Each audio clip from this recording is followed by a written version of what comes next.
Welcome back, everybody. Crytek has a MOBA, and its name is Arena of Fate. David is here to tell us all about it. David, welcome to the show. Thank you. So, Arena of Fate. Yes. New MOBA coming up. Yep. What do we need to know? First thing to understand that not everybody understands what a MOBA is. Sure. That's a sort of subgenre. This game is a 5 versus 5 team arena brawler.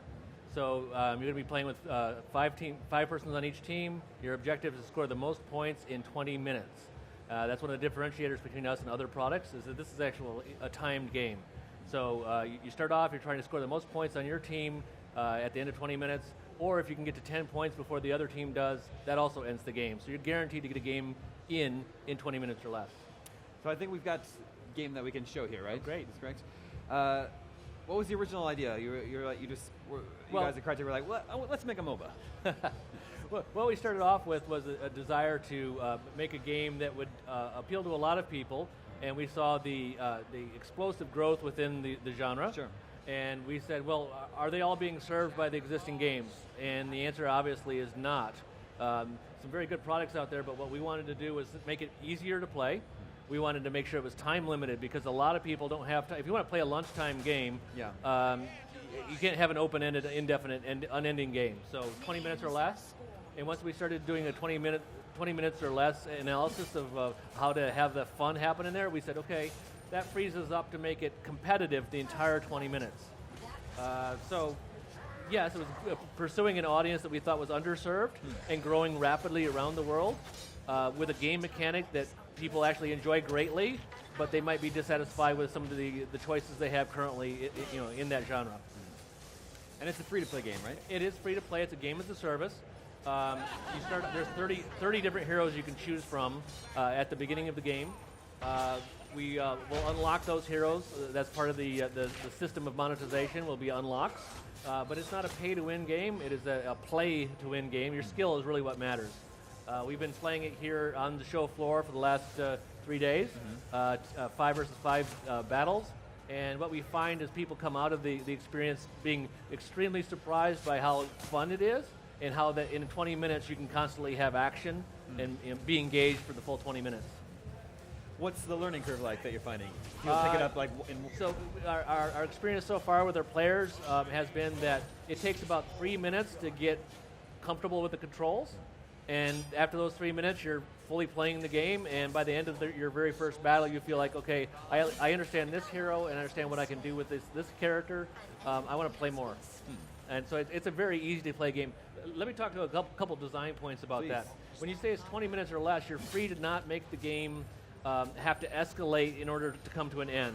And so what we've concentrated on is making the decisions that you make a smaller set of decisions and at key points during the battle. We know it's 20 minutes, so we're able to pace those out during that. You level up at a fairly consistent rate, and then you're asked to make a choice. How do I take my hero and make that hero a little bit more what I need during this battle? In other games, there's huge numbers of choices to make. There's hundreds of items you have to choose. There's no items in this game. Okay. After you've been playing and you get to level 2, you're asked to make a choice of what's your 5th ability going to be.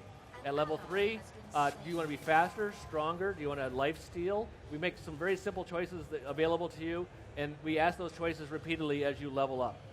When you play the next battle, you start all over again, making different choices, hopefully. One really important thing to notice, I don't know if you've seen the characters yet that are on the screen, but our heroes are from myth and legend, and so we're free to actually play Little Red Robin Hood alongside Jack the Ripper, alongside of Nikola Tesla. It's an interesting mix and matching of heroes and characters. Right now we're seeing basically, well, I should point out the scoring system. I think that's important to give context for what we're seeing right now. If you take down an enemy's tower, that's 1 point. And the towers in this game are pretty tough. So scoring that point that way, that's a hard thing to do, but if you're a coordinated, organized team, that's a good way to score a point.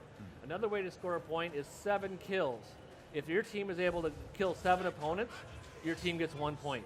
And the last and third way to score a point is to kill a Titan. And a Titan spawns later in the game, near the end, when you might need that point to come back. And with a 20-minute battle, the scoring tends to be fairly level.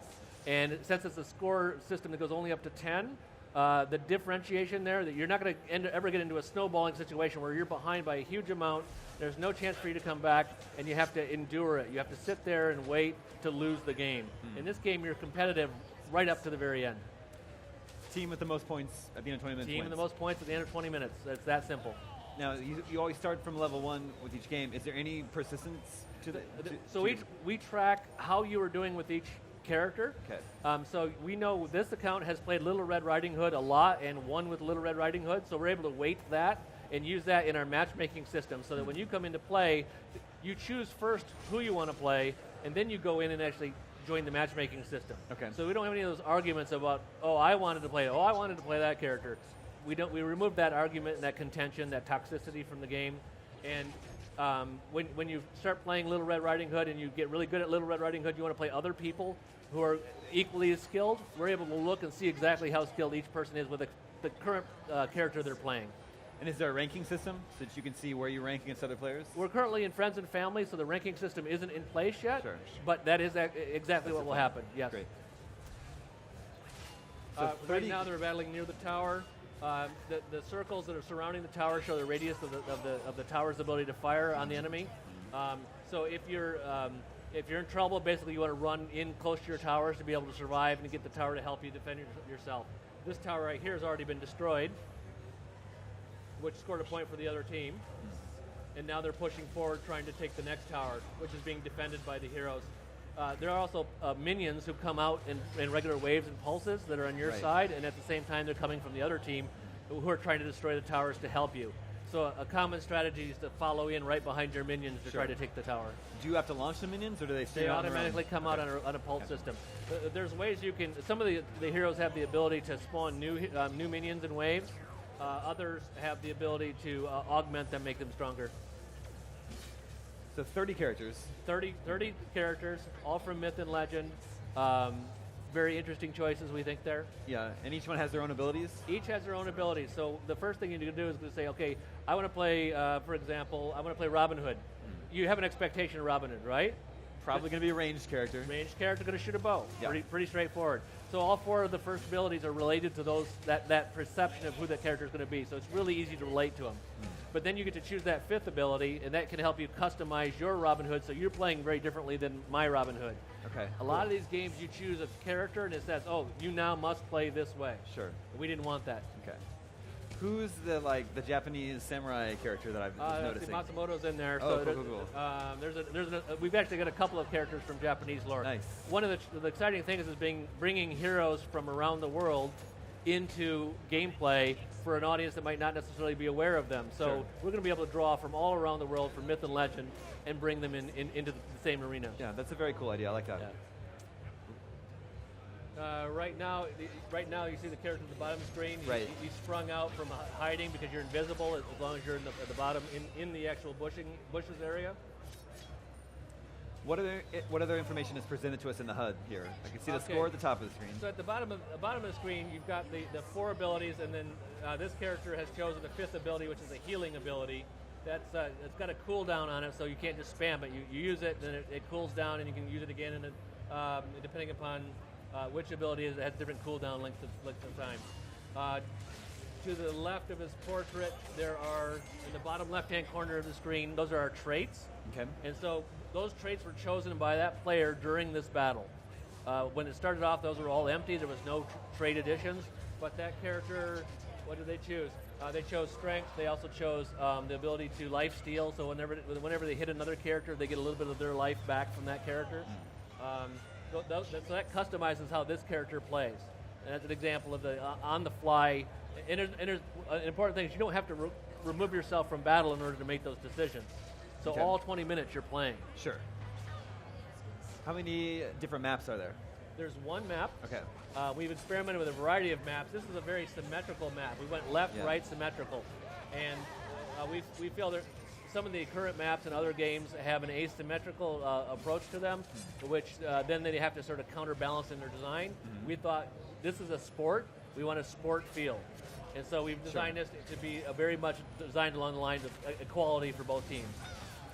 So one map is the idea that, well, there's only one baseball diamond. There's only one baseball diamond. There's only one football field. There's only one soccer pitch, right? Sure, so, what we have is a very good balanced experience.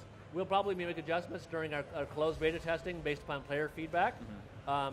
We have experimented with other models and types of maps, and we think if there's a demand in the future for them, the system's designed to support multiple maps. I see. This is our first one. We think there's going to be a lot of learning of the heroes first before we worry about multiple maps. What's the timeline? Do you have a launch date for Arena Fate? Right now we're in friends and family testing. It's testing really, really well. We've announced a summer closed beta. We believe it'll be early summer now based upon our successful testing. I see. If you go to arenafate.com, you can sign up right now for our beta. Very cool. Awesome. David, thank you so much. Thank you. If you have been curious about MOBAs, maybe check out Arena of Fate. Yes. You know what was a cool game? Hotline Miami. Hotline Miami 2 is up next.